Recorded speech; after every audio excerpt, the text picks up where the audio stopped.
They say you never really know someone until they turn on you.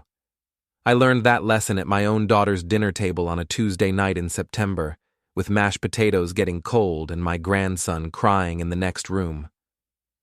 "Dad, we need to talk." Those 4 words. Ashley said them the way you'd tell a dog to get off the couch.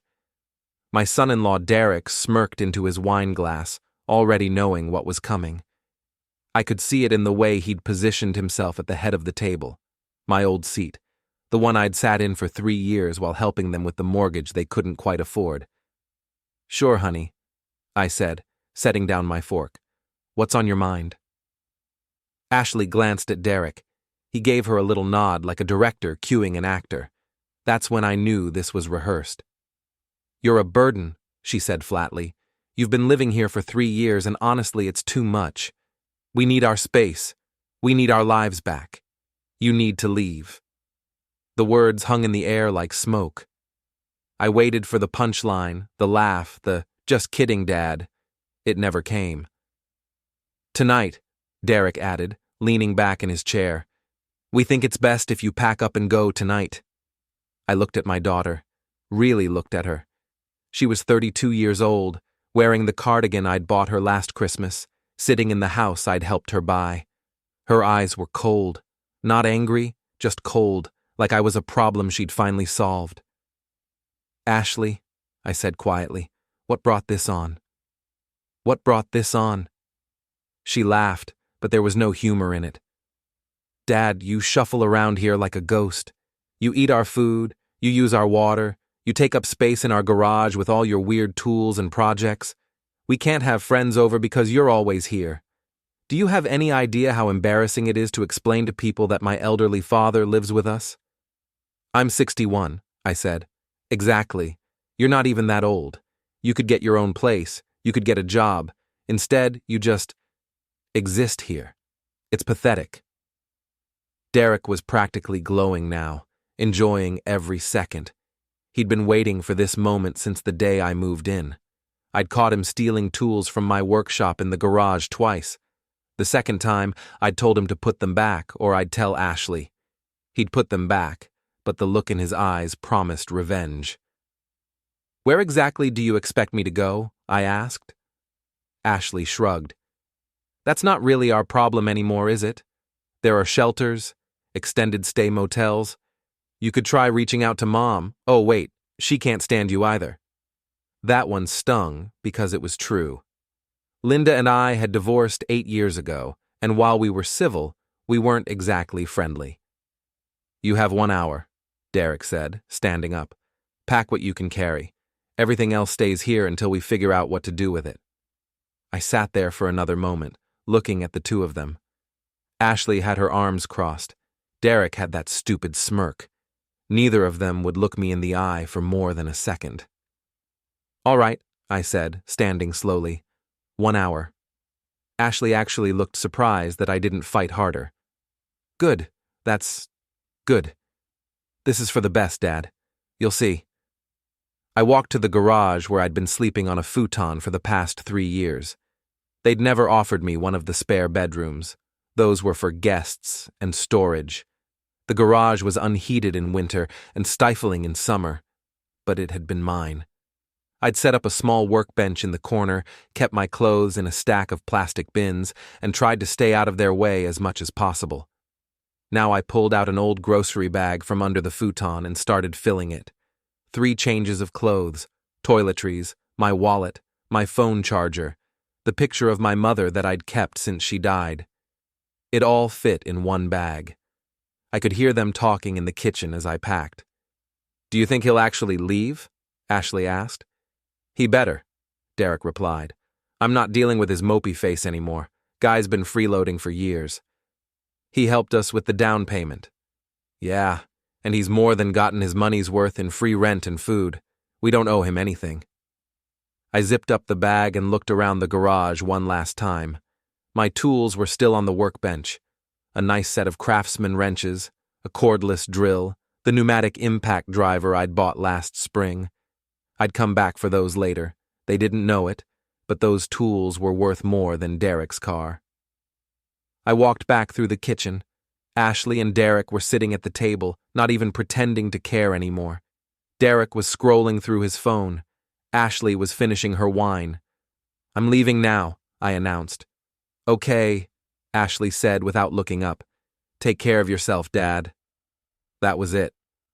No hug, no apology, no second thoughts. I walked out the front door with my grocery bag and got into my truck.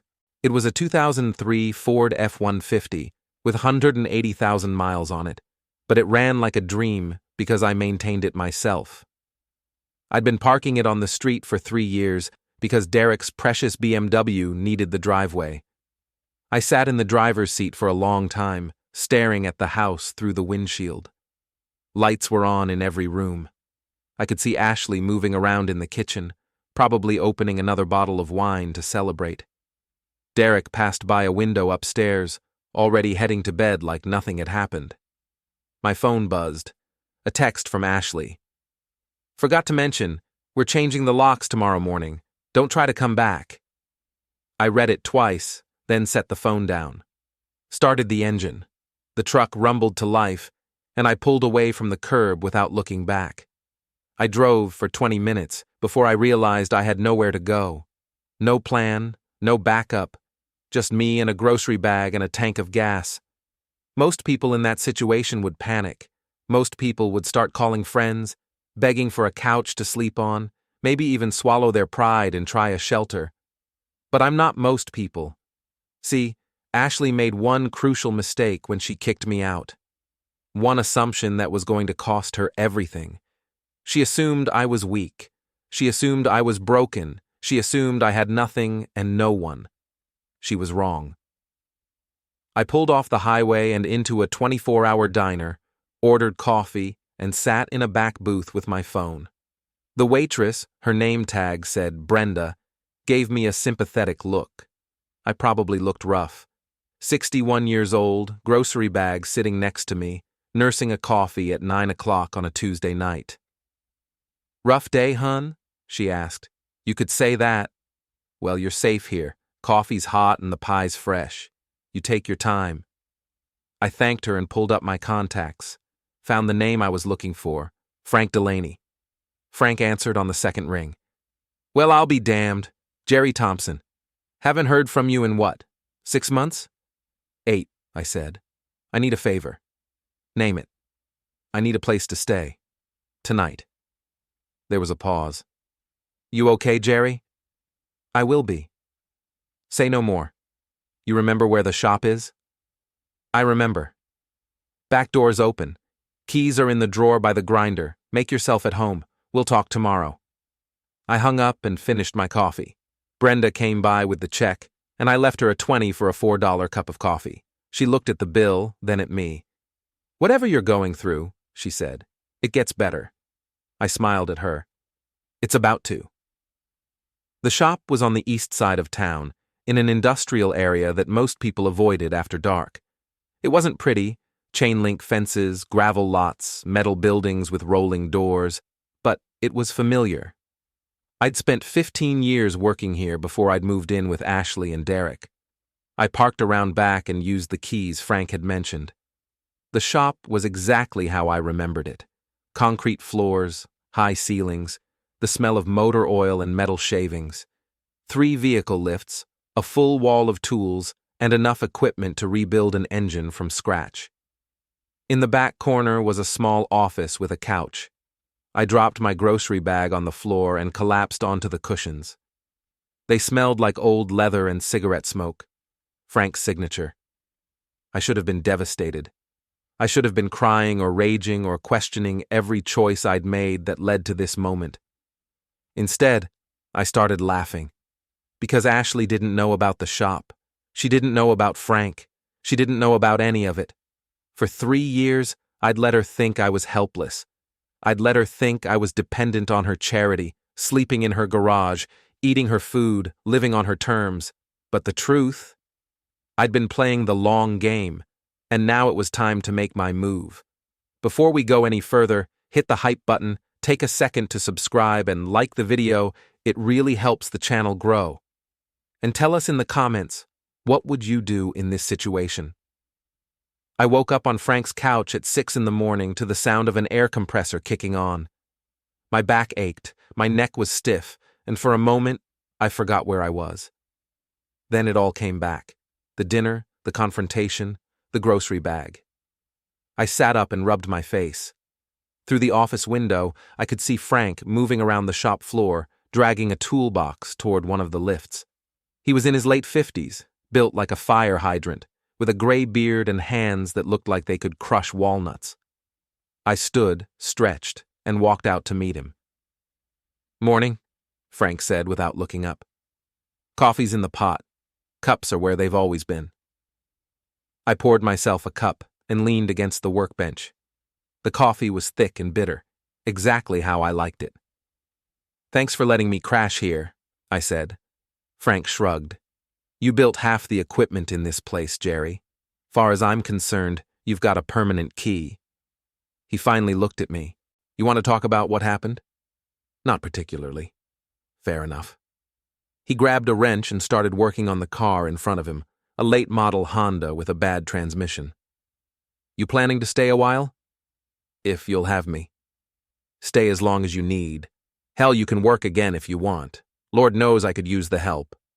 I nodded and took another sip of coffee. "I'll think about it." The truth was, I didn't need to work.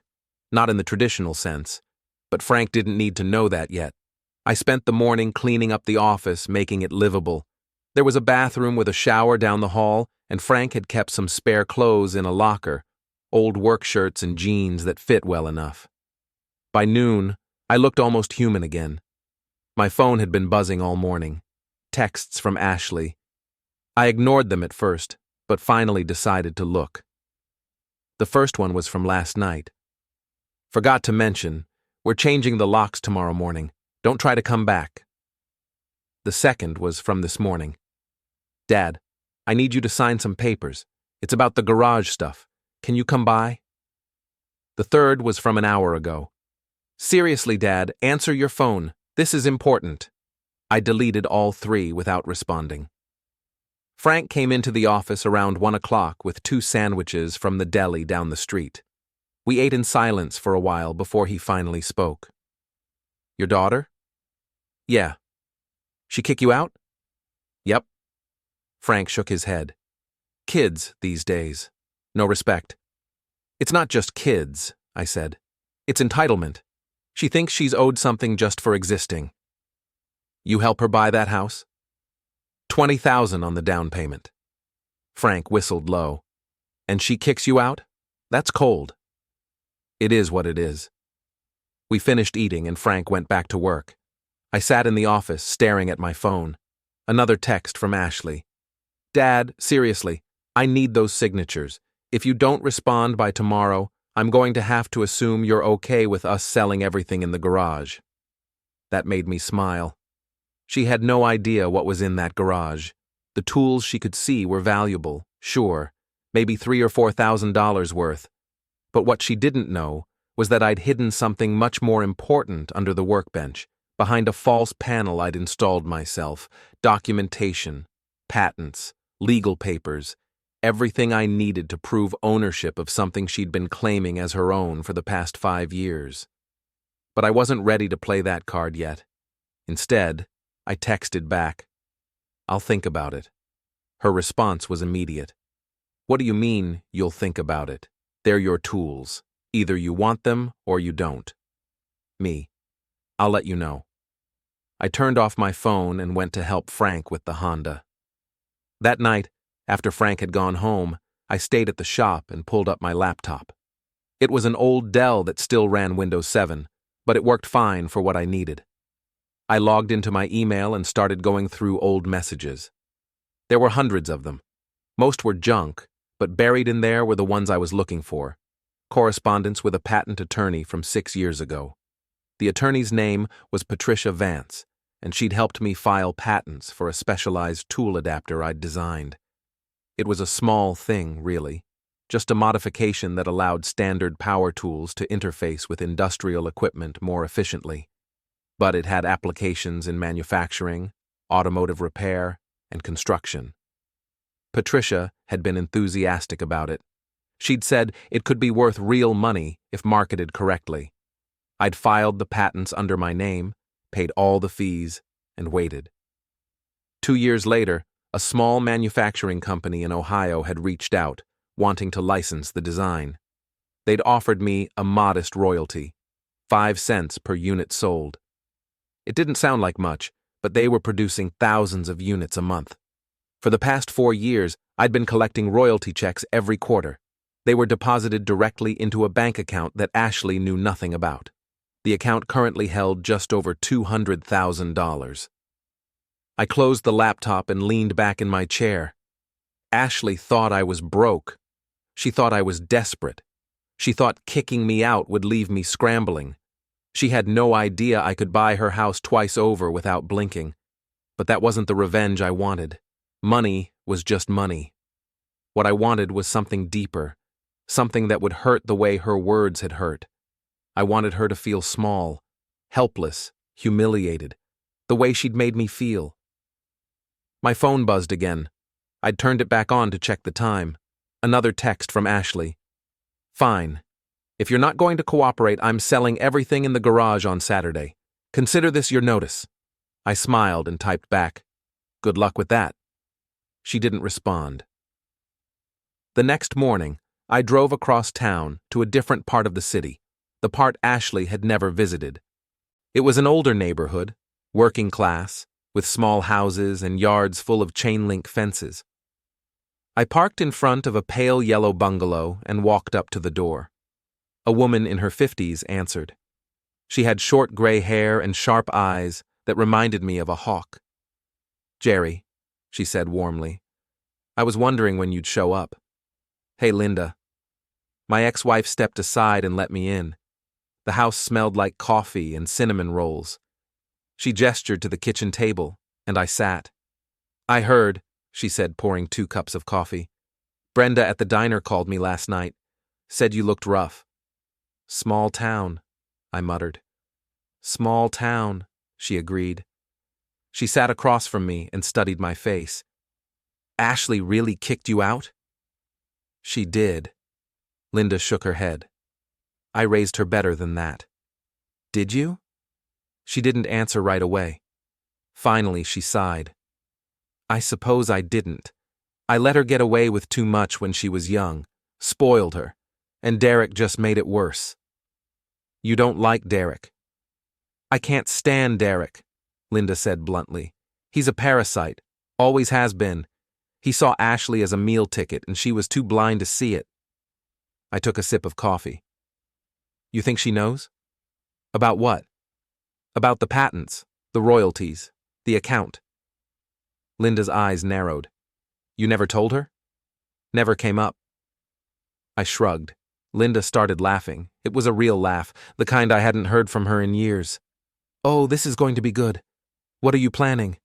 Nothing illegal. That's not what I asked. I looked at her across the table. I'm going to take back what's mine, and I'm going to make sure she knows exactly what she threw away. Linda leaned back in her chair, still smiling. You need any help? Maybe. You still talk to people in the neighborhood? Honey, I know everyone in this town. Good. Then I need you to start spreading a story. What kind of story? I told her. When I finished, Linda's smile had turned into something sharper, something almost predatory. Oh, Jerry, she said. You beautiful, vengeful bastard. I'm in. Saturday morning, I did something I hadn't done in weeks. I slept in. Not on purpose. I was just so exhausted that my body refused to wake up until almost 9. When I finally dragged myself off the couch, Frank was already in the shop, working on a Ford Explorer. Just tired. Coffee's fresh. I poured myself a cup and sat on the workbench, watching Frank work. He was replacing a timing belt, methodical and precise. There was something calming about watching someone who knew exactly what they were doing. You know, Frank said without looking up, I've been thinking. About what? About you staying here, in the shop. What about it? It's been, 2 weeks now? And you're still sleeping on that couch. You've got money. Why don't you get a real place? I like it here. That's not an answer. I took a sip of coffee. Maybe I'm not ready to settle down yet. Or maybe you're afraid that if you move on, you'll have to let go of the anger. I looked at him. When did you become a therapist? I'm not a therapist. I'm a friend. And friends tell each other the truth. He finally looked up from the engine. You won, Jerry. You beat her. But you're still here, sleeping on a couch, obsessing over every detail. At some point, you have to ask yourself, what's the end game? I don't know. Then figure it out. Because right now, you're not living. You're just existing. He went back to work, and I sat there with my coffee, thinking about what he'd said. What was the end game? I'd wanted revenge. I'd gotten it. Ashley had lost her job, her husband, her reputation, her future. She was broken, humiliated, helpless, just like I'd wanted. So why didn't it feel like enough? Around noon, my phone buzzed. A text from Linda. Ashley's moving out of the house, thought you should know. I stared at the message. Then I texted back. Where's she going? Don't know, she didn't say, but the moving truck is here now. I set the phone down and went back to staring at the wall. Sunday. I drove past Ashley's house. I didn't plan to. I was just out driving, clearing my head, and somehow ended up on her street. The moving truck was gone, but the house was dark. The lawn was overgrown, the driveway was empty, and there was a for sale sign in the front yard. I parked across the street and stared at it. This was the house I'd helped her buy, the house I'd given her $20,000 for, the house I'd been kicked out of with a grocery bag. Now it was empty. I pulled out my phone and called Linda. Did she tell you where she's going? I asked. No. She just said she needed to start over. What does that mean? I don't know, Jerry. She didn't give me details, but she sounded defeated, like she'd given up. I hung up and sat there, staring at the house. I should have felt triumphant. This was proof of my victory. The house was empty because of me. Ashley was gone because of me. But all I felt was hollow. Monday morning, Patricia called. Jerry, I have news. What kind of news? Good news. The manufacturing company in Ohio wants to renegotiate your royalty agreement. They're increasing production of your adapter, and they're offering you a higher rate, 7 cents per unit instead of 5. That's good. It's better than good. At current production levels, that's an extra $50,000 a year. Okay? Jerry, you don't sound excited. I'm not. Why not? Because money doesn't fix anything. Patricia was quiet for a moment. No, I suppose it doesn't. But it helps. Does it? You tell me. I didn't have an answer. Look, Patricia said, I'm going to send over the new contract, review it, sign it, and send it back.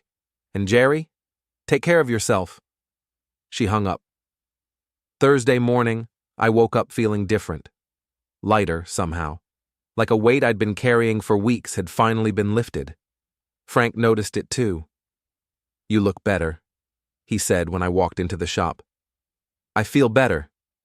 What changed? I went to see Ashley. Frank stopped what he was doing and looked at me. And I told her I was done, that I was letting it go. How'd she take it? About how you'd expect, lots of crying, begging for forgiveness. Did you forgive her? No, but I let go of the anger. That's enough. Frank nodded slowly. Good, I'm glad. We worked in silence for a while. Then Frank said, So what's next for you? I'm going to find a place, a real place. Maybe a small house, something with a workshop in the back. You staying in town? I think so. This is still home, even after everything. Good. I'd miss you if you left. I'd miss you too. Frank grinned. You getting soft on me, Jerry? Don't push it. We went back to work. but I was already thinking about the future, about what came next, about rebuilding. That afternoon, I called Patricia. "Jerry," she said, surprised, "I wasn't expecting to hear from you. I wanted to let you know I'm done with all of it. The revenge, the anger, everything. That's good to hear. What brought this on?" "I went to see Ashley, and I realized that holding on to the anger was hurting me more than it was hurting her." "That's very mature of you." "I don't know about mature, but it's necessary. I can't keep living like this." "So what's next?" "I'm going to move on, find a place, start fresh, maybe take on some freelance work. I've got some ideas." "That sounds wonderful. I'm proud of you, Jerry." "Thanks, Patricia, for everything." "Anytime." I hung up and leaned back in my chair. For the first time in weeks, I felt like I could breathe.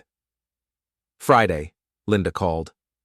"I heard you went to see Ashley," she said. "I did." "How is she?" "Not great, but she'll survive." "And you?" "I'm good. Better than I've been in a long time." "I'm glad. For what it's worth, I think you did the right thing." "Letting her go?" "Yeah. Holding on to that anger was eating you alive. I could see it every time we talked." "I know. That's why I had to let it go." "Are you going to talk to her again?" "I don't know. Maybe someday. But not anytime soon." "That's fair." Linda paused. "Jerry, can I ask you something?" "Sure." "Do you think you'll ever forgive her?" I thought about it. "I don't know. Maybe. But it's going to take time." "That's all anyone can ask." We hung up, and I sat there, thinking about forgiveness, about what it meant, about whether I was capable of it. I didn't have an answer yet. But for the first time, I felt like I might someday. Saturday, I started looking at houses. Frank came with me to the first viewing. It was a small bungalow on the west side of town, with a 2-car garage and a decent-sized yard. The realtor, a cheerful woman in her 50s, showed us around, pointing out the updated kitchen and the new roof. "What do you think?" Frank asked when the realtor stepped outside to take a call. "It's nice, quiet, plenty of space for a workshop. You going to make an offer?" "Maybe. I want to see a few more places first." We spent the rest of the day driving around town, looking at different houses. Some were too big, some were too small, some were in bad neighborhoods. But by the end of the day, I'd narrowed it down to 2. "You're really doing this," Frank said as we drove back to the shop. "I am." "Good. It's about time." That night, I sat in the office and made a list of everything I needed to do. Find a house, buy furniture, set up a workshop, maybe even reach out to some old clients and start taking on freelance projects again. It felt good to have a plan, to have something to work toward that wasn't about revenge or anger. For the first time in weeks, I felt like myself again. Sunday, I called the realtor and made an offer on the bungalow. She said she'd present it to the seller and get back to me by Monday. I spent the rest of the day at the shop, cleaning out the office and packing up my things. I'd been living there for over 2 weeks, and it was time to move on. Frank helped me load everything into my truck. "You sure about this?" he asked. "I'm sure. You know you're always welcome here, right? If you ever need a place to crash, the door's open." "I know, and I appreciate it. But it's time for me to stand on my own 2 feet. Frank nodded and clapped me on the shoulder. "Good luck, Jerry. You deserve it." "Thanks, Frank, for everything." Monday morning, the realtor called. "Good news," she said. "The seller accepted your offer. Congratulations, Mr. Thompson. You're officially a homeowner." I sat there, holding the phone, trying to process what she'd just said. I owned a house, a real house, not a garage, not a storage unit, not a couch in a shop, a home. "Thank you," I said. "We'll get the paperwork started today. You should be able to close within the next 2 weeks." I hung up and sat back in my chair. This was it, the beginning of the next chapter. Tuesday, I started making plans for the house. I measured the garage, drew up designs for a workshop, and made a list of tools I'd need to buy. I spent hours online, researching equipment, comparing prices, planning every detail. It felt good to be building something again, to be creating instead of destroying. Wednesday, Linda called. I heard you bought a house, she said. Word travels fast. It's a small town. Everyone knows everything. I suppose they do. I'm proud of you, Jerry, for moving on, for letting go. Thanks, Linda. Have you talked to Ashley? No, and I don't plan to. Not for a while, at least. She's still at the motel, still struggling, but she's looking for work. That's good. Is it? I thought about it. Yeah, it is. She needs to rebuild, just like I do. You're a better man than I thought, Jerry Thompson. I'm just trying to survive. Aren't we all? She hung up, and I went back to planning my workshop. Thursday, I went to the house to take measurements. The sellers had already moved out, and the place was empty. I walked through the rooms, imagining where everything would go. The living room, the bedroom, the office, and the garage, my workshop. I stood in the garage for a long time, picturing it. Workbenches along the walls, tools hanging neatly on pegboards, a space where I could create, invent, build, a space that was mine. I pulled out my phone and took a picture. Then I sent it to Frank with a caption, "This is where it starts." He texted back immediately, "Hell yeah, let's build something great." I smiled and put the phone away. This was going to be good. Friday, I closed on the house. The paperwork took hours, signatures, initials, notarizations, all the bureaucratic nonsense that comes with buying property. But when it was done, the realtor handed me the keys and shook my hand. Congratulations, Mr. Thompson. It's all yours. I drove straight to the house and stood in the driveway, keys in hand. It was a modest place. Nothing fancy, nothing extravagant. But it was mine. No one could take it from me. No one could kick me out. I unlocked the front door and stepped inside. The house smelled like fresh paint and possibility. I walked through the empty rooms, listening to my footsteps echo off the walls. This was home. Saturday morning, I started moving in. Frank helped, along with a few guys from the shop. We hauled in furniture, boxes of tools, everything I'd accumulated over the years. By the end of the day, the house was starting to look lived in. That night, I sat on the back porch with a beer, looking out at the yard. It was quiet, peaceful. Nothing like the chaos of the past few weeks. My phone buzzed. A text from Linda. Heard you moved in. How does it feel?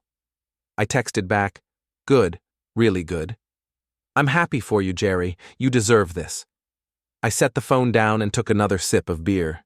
She was right. I did deserve this. Sunday, I spent the day setting up my workshop. I hung tools on the walls, organized the workbenches, and tested all the equipment to make sure everything worked. By the time I was done, the garage looked like a professional shop. Frank stopped by in the afternoon to check on me. Damn, he said, looking around. This is impressive. Thanks. Took me all day. So what's next? You going to start taking on projects? I think so. I've got some ideas. Maybe reach out to a few old clients, see if there's any demand. There will be. You're the best fabricator I know. You're biased. Maybe, but I'm also right. We sat on the back porch and drank beer, talking about the future, about the projects we could work on together, about the business we could build. It felt good to have something to look forward to. Monday morning, I got a call from an unknown number. I almost didn't answer, but curiosity got the better of me. Hello? Mr. Thompson? This is Rachel Kim from TechCore Solutions. I sat up straighter. What can I do for you? I wanted to follow up on our previous conversation about the intellectual property case involving your daughter. What about it? Well, As you know, we terminated Ms. Thompson's employment and are pursuing legal action to recover certain financial benefits. However, during our investigation, we also identified several other employees who may have used your design without proper attribution. Okay? We'd like to offer you a consulting contract to review our current product line and identify any other potential issues. We're prepared to pay you a significant fee for your time and expertise. I thought about it. How significant? 20,000 for an initial review. If we move forward with additional work, we can negotiate further compensation. Send me the contract. I'll look it over. Excellent. Thank you, Mr. Thompson. She hung up, and I sat there, processing what had just happened. TechCore wanted to hire me, the same company that had fired Ashley, the same company that had unknowingly profited from my design. It was ironic, poetic even. I called Patricia to let her know. That's fantastic, Jerry, she said. This could be a huge opportunity for you. I know, but part of me feels weird about it, like I'm rubbing salt in Ashley's wound. You're not. You're taking advantage of an opportunity that came to you because of your skills and expertise. There's nothing wrong with that. I guess you're right. I am right. And Jerry, this is proof that you've moved on, that you're building something new. Be proud of that. I hung up and sat back in my chair. She was right. This was progress. This was moving forward. Tuesday, I signed the consulting contract and scheduled my first meeting with TechCore. They wanted me to come to their headquarters in Pittsburgh next week to review their product catalog. It was strange, thinking about working with the company that had destroyed Ashley's career, but it was also empowering. I was taking control of my life in a way I hadn't in years. Wednesday, I got a text from Ashley. It was the first time she'd contacted me since our meeting at the motel. Dad, I heard you're working with TechCore. I just wanted to say, I'm happy for you. You deserve it. I stared at the message for a long time. Then I texted back, thank you. She didn't respond, and I didn't expect her to. Thursday, Linda called. How are you doing? She asked. Good. Really good, actually. I heard about the consulting contract. That's amazing. It is. I'm excited about it. And how do you feel? About everything that's happened? I thought about it. I feel free, like I've finally let go of all the anger and resentment, like I can actually move forward now. That's good, Jerry. That's really good. How's Ashley? She's surviving. She got a job at a grocery store. It's not much, but it's something. That's good. She's trying, Jerry, really trying. I hope you can see that. I can. And I'm glad she's rebuilding. But I'm not ready to talk to her yet. Maybe someday, but not now. I understand. Just don't wait too long. Life's too short to hold grudges forever. Friday afternoon, I was in the workshop when my phone rang. It was Derek. What do you want? I asked. I wanted to say thank you. I frowned. For what? For letting Ashley go. I know it wasn't easy, but she needed it. We all needed it. Is there a point to this call? Yeah. I wanted you to know that I'm trying to make things right. With Ashley. I left her when she needed me most, and I regret that. So I'm reaching out. Trying to help where I can.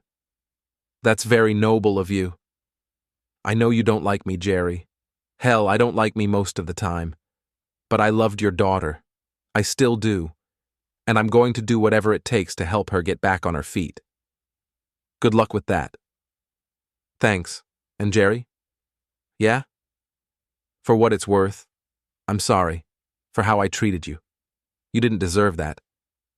I didn't know what to say. Anyway, Derek continued, I just wanted to call and tell you that. Take care of yourself. He hung up before I could respond. I sat there, staring at the phone. Derek apologizing. Ashley rebuilding. Linda proud of me. Everything was changing. And for the first time in a long time, it felt like it was changing for the better. That evening, I stood in my workshop, looking at the tools on the walls. I thought about everything that had happened, the humiliation, the revenge, the anger, the letting go, and I realized something. I'd won. Not because I'd destroyed Ashley, not because I'd taken everything from her. I'd won because I'd survived, because I'd rebuilt, because I'd chosen to move forward instead of staying stuck in the past. And that was the greatest victory of all. Monday morning, I packed a bag and drove to Pittsburgh for my meeting with TechCore. The drive was long, but I didn't mind. I used the time to think, to plan, to imagine what the future might hold. When I arrived at TechCore's headquarters, Rachel Kim was waiting for me in the lobby. "Mr. Thompson," she said warmly, shaking my hand, "thank you so much for coming." "Thank you for the opportunity." She led me to a conference room where a team of engineers and executives were waiting. They spent the next 3 hours showing me their product line, asking questions, and listening to my feedback. By the end of the meeting, they were offering me a 6-month contract at triple my original rate. I accepted on the spot. When I left the building, I called Frank. "How'd it go?" he asked. "Better than I expected. They want me full-time for 6 months. Good money, interesting work." "That's fantastic, Jerry. I'm proud of you." "Thanks, Frank, for everything. I couldn't have done this without you." "You could have. But I'm glad I was there to help." I hung up and drove back to town, feeling lighter than I had in years. Wednesday evening, I was sitting on my back porch when I got a text from an unknown number. "Hi, Dad. It's Ashley. I know you said you needed space, and I respect that. But I wanted to let you know. I'm doing better. I got a job. I'm paying my bills. I'm rebuilding. And I wanted to say thank you for everything, even the hard parts. I needed to learn this lesson. I just wish I'd learned it sooner. I love you. Always have. Always will." I read the message 3 times. Then I typed a response. "I'm glad you're rebuilding. Take care of yourself." I hesitated before hitting send. Then I added, "I love you too." And I pressed send. It wasn't forgiveness, not yet. But it was a start. Thursday, I went back to the shop to help Frank with a big project. We worked side by side, talking about nothing and everything, the way we had for years. At the end of the day, Frank turned to me and said, "You know, Jerry, I've watched you go through hell these past few weeks, and I've got to say, you came out the other side stronger." "I don't know about that." "I do. You could have let the anger destroy you. You could have spent the rest of your life bitter and resentful, but you didn't. You chose to move on. That takes strength. Or stubbornness." Frank laughed. "Maybe both." Friday afternoon, I got a call from Linda. "Jerry," she said, "I just wanted to tell you that I'm proud of you, for how you've handled all of this, for letting go of the anger, for moving forward." "Thanks, Linda. That means a lot." "And Jerry?" "Yeah? I think you should know. Ashley talks about you all the time. She's proud of you too. For what you've accomplished, for what you've built." "She said that?" "She did. She knows she messed up. But she also knows that you're a good man. And she's grateful that you gave her a second chance, even if it's just a small one." I didn't know what to say. "Just think about it," Linda said. "That's all I'm asking." She hung up and I sat there, staring at the phone. Maybe forgiveness wasn't as far away as I thought. Saturday, I spent the day in my workshop, working on a new project. It was a prototype for a tool I'd been thinking about for years, a modification that could revolutionize small-scale manufacturing. As I worked, I thought about everything that had happened, about Ashley, about Derek, about the revenge that had consumed me for weeks, and I realized that I didn't feel angry anymore. I didn't feel bitter. I just felt free. Sunday evening, I was sitting on my back porch when Ashley's car pulled into the driveway. I stood up, surprised. We hadn't planned to meet, hadn't talked beyond that one text exchange. She got out of the car slowly, nervously. She looked better than the last time I'd seen her, healthier, stronger. "Hi, Dad," she said quietly. "Ashley. I know you said you needed space, but I wanted to stop by and see your new place, if that's okay." I thought about it. Then I nodded. "It's okay." I showed her around the house. She admired the workshop, the living room, the kitchen. When we got to the back porch, she sat down and looked out at the yard. "It's nice," she said. "Really nice. You deserve this." "Thank you." We sat in silence for a while. Finally, Ashley spoke. "I know I can't undo what I did. I know I hurt you in ways that can't be fixed, but I want you to know, I'm trying. I'm working hard, I'm rebuilding, and I'm doing it because of what you taught me." "What did I teach you?" "That actions have consequences, that you can't build a life on lies, that you have to own your mistakes and move forward." She looked at me. "I'm not asking for forgiveness. I know I don't deserve it, but I wanted you to know that I learned the lesson, and I'm grateful for that, even if it hurt." I looked at her, really looked at her. She wasn't the same person who'd kicked me out of her house. She'd been broken down and rebuilt just like I had. "I'm glad you're doing better," I said. "Thank you." She stood up to leave, and I walked her to the car. As she opened the door, she turned back to me. "Dad? Yeah? I love you, and I'm sorry for everything." I nodded. "I know." She got in the car and drove away. I stood there in the driveway, watching her taillights disappear down the street, and for the first time since that dinner in September, I felt at peace. Monday morning, I woke up early and went to the workshop. I had work to do, a prototype to finish, a contract to fulfill, a future to build. As I started the day, I thought about everything that had happened, about the revenge, about the anger, about the letting go, and I realized something. This wasn't the end. It was the beginning. I'd taken back what was mine. I'd stood up for myself. I'd refused to be a victim. And now, standing in my workshop with my tools on the walls and my plans spread out on the workbench, I knew one thing for certain. I'd won. Not because I'd destroyed Ashley, not because I'd made her suffer, but because I'd survived. I'd rebuilt. I'd become stronger, and that was the only victory that mattered. I picked up my tools and got to work.